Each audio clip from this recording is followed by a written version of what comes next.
2.5 million orders per day. That is how many packages Blinkit, Zepto, and Swiggy Instamart collectively deliver in under 10 minutes across India. 10 minutes. From the moment you tap your phone to the moment the groceries arrive at your door. And 200,000 small shops have closed because of it. India has invented the fastest consumer delivery system in the world, and it is reshaping a $600 billion grocery economy in real time. Welcome back to Asia Tech Macro. I'm Maya, and today we're covering a phenomenon that is uniquely Indian, yet has profound implications for retail globally. Quick commerce, the 10-minute grocery delivery model, has exploded from a niche experiment to a 25,000 crore rupee market. That's roughly $3 billion in just 3 years, and it's growing at triple-digit rates. The three companies leading this revolution, Blinkit, Zepto, and Swiggy Instamart, are collectively processing 2.5 million orders every single day, and the numbers keep climbing. Let me break down the three players. Blinkit, owned by Zomato, which recently rebranded as Eternal, is the clear market leader with over 50% market share as of September 2025. In Q1 of fiscal year 2026, Blinkit reported revenue of 2,400 crore rupees, a 156% year-over-year surge. Their gross order value hit 11,821 crore in a single quarter. They operated 1,816 dark stores, which are small warehouse facilities positioned in residential neighborhoods, as of September 2025. The CEO has set a target of 3,000 dark stores by March 2027. Wait, 1,816 dark stores? And Blinkit started with what, a few dozen? They scaled from a handful to nearly 2,000 in about 3 years. And on New Year's Eve 2025, Zomato and Blinkit combined delivered 7.5 million orders in a single day, shattering all previous records. Think about what that means operationally. 7.5 million packages, each picked, packed, and delivered to individual homes within 10 minutes. The logistics engine behind this is genuinely impressive. And what about Zepto? They're the startup darling of this space. Zepto is the most fascinating company in the bunch. Founded by two Stanford dropouts, Adit Palicha and Kaivalya Vohra, who were 19 years old at the time. Zepto filed a confidential IPO in December 2025, planning to raise 11,000 crore rupees, roughly $1.22 billion. Their last private funding round in October 2025 valued the company at $7 billion, led by CalPERS, the California Public Pension Fund. CalPERS investing in a 19-year-old Indian grocery delivery startup. That tells you something about how seriously global capital is taking this space. $7 billion valuation for a company that's still losing money, right? Significant losses. In FY 2025, Zepto reported revenue of 9,670 crore rupees, but a loss of 3,370 crore. They've raised $1.8 billion total. They operate over 1,000 dark stores across 70-plus cities and hold about 30% market share. The IPO is targeting a July to September 2026 window. And the third player, Swiggy Instamart? Swiggy Instamart holds around 20 to 25% of the market. Swiggy itself went public in late 2024, and Instamart has been their fastest-growing segment, though still loss-making. What's interesting about the competitive dynamics is that Flipkart, backed by Walmart, and Amazon India have both launched their own quick commerce formats.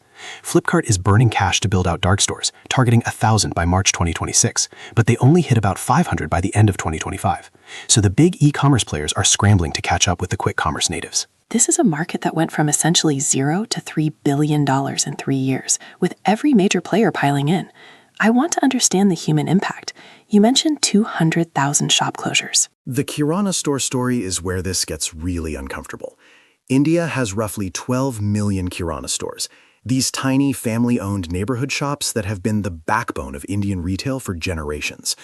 The All India Consumer Products Distributors Federation reported that approximately 200,000 kiranas have closed due to the rise of quick commerce.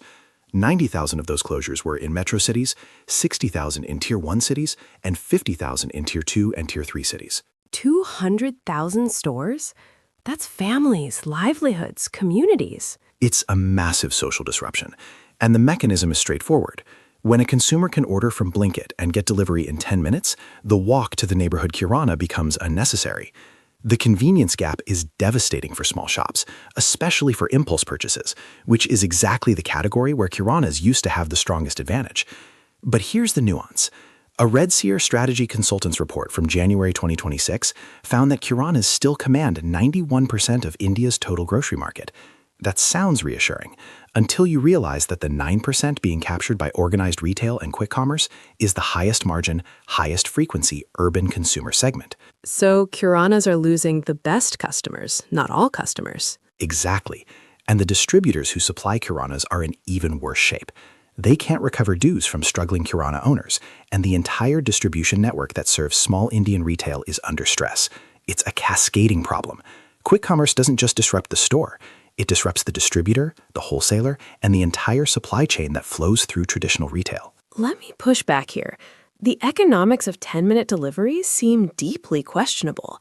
How can it possibly be profitable to deliver a 200 rupee order to someone's door in 10 minutes? That's the multi-billion-dollar question. The data shows that most Indian families make frequent small purchases of 100 to 200 rupees, multiple times per week. At those order values, quick commerce is loss-making.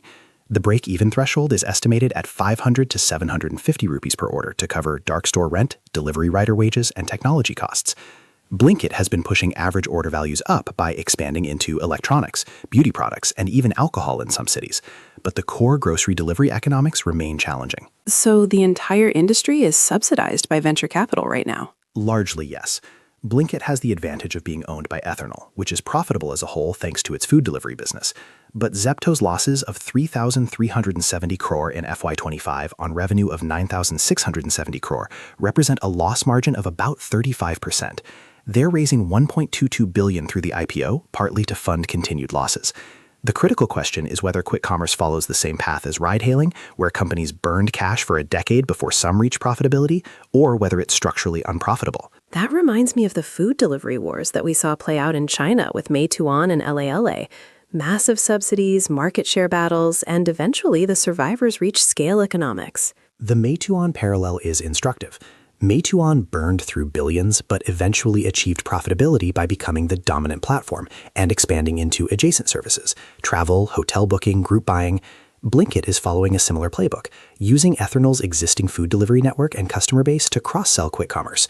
The question is whether India's market is large enough and concentrated enough to support a profitable quick commerce winner. India's e-commerce market hit $400 billion in 2025, projected to cross $500 billion by 2027.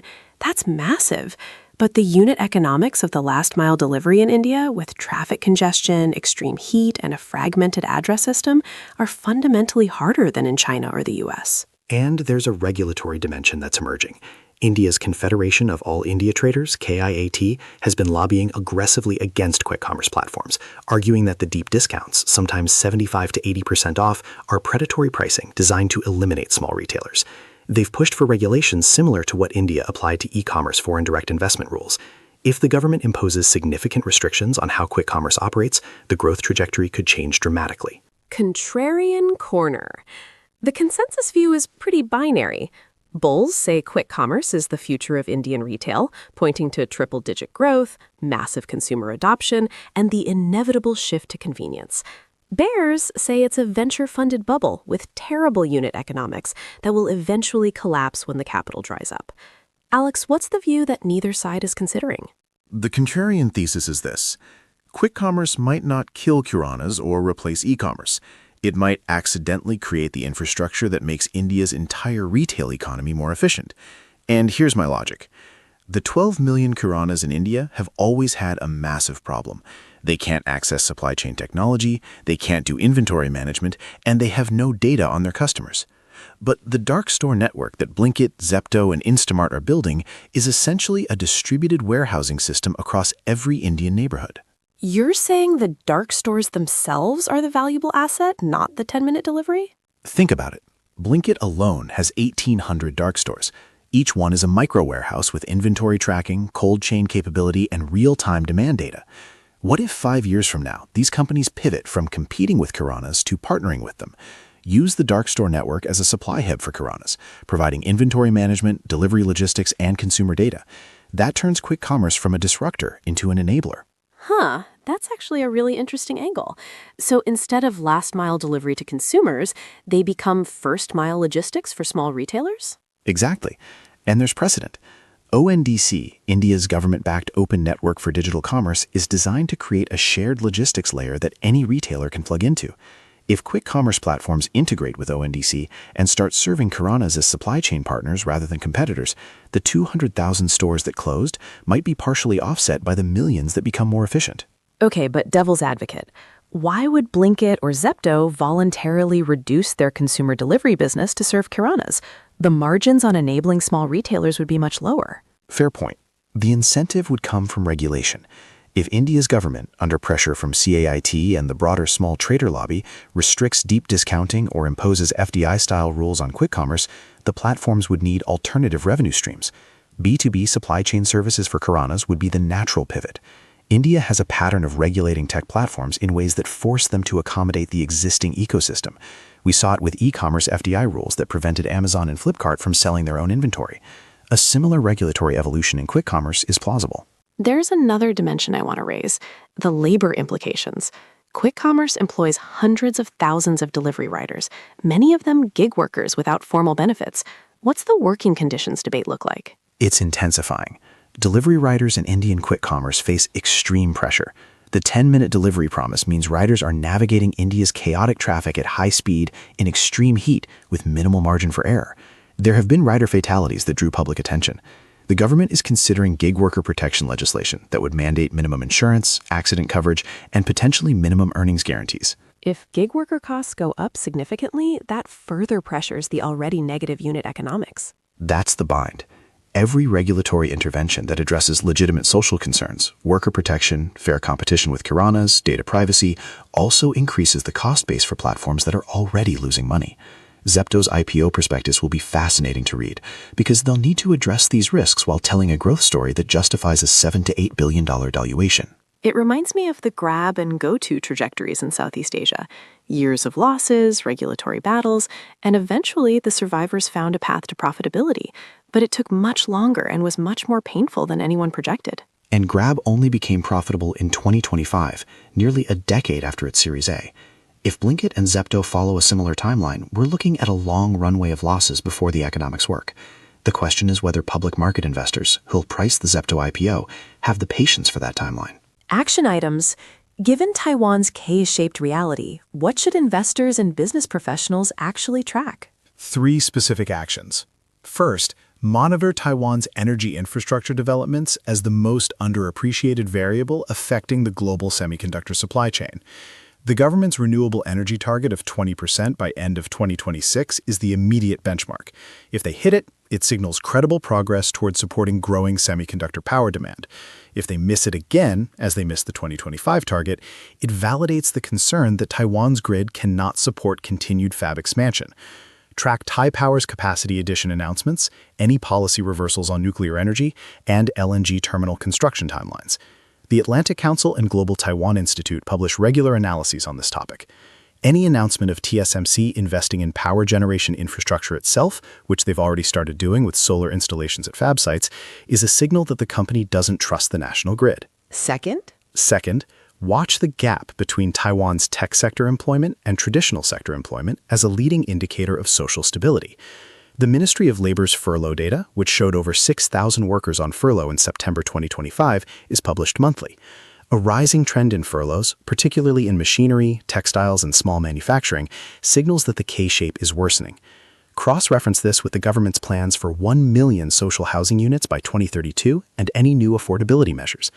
If the housing price-to-income ratio in Taipei stays above 15 times while real wages for non-tech workers stagnate, social pressure on the government will intensify. Taiwan has local elections in November 2026, and housing affordability is likely to be a major campaign issue. and third, Track the concentration risk in the TAIEX as a portfolio construction signal. With TSMC at 45% of the index, passive investors in Taiwan ETFs are essentially making a single stock bet. The FTSE Russell team has published research on balancing sector exposures in Taiwan precisely because of this issue. If you have Taiwan exposure through broad emerging market or Asia ex-Japan indices, quantify your effective TSMC position. Many investors are surprised to discover that their diversified Asia allocation is actually heavily concentrated in one company. The signal to watch is whether TAIEX implements any weighting caps on individual stocks, similar to what some other exchanges have done, which would force rebalancing and potentially create volatility. The big picture takeaway for me is that Taiwan is a microcosm of a broader pattern we see across Asia.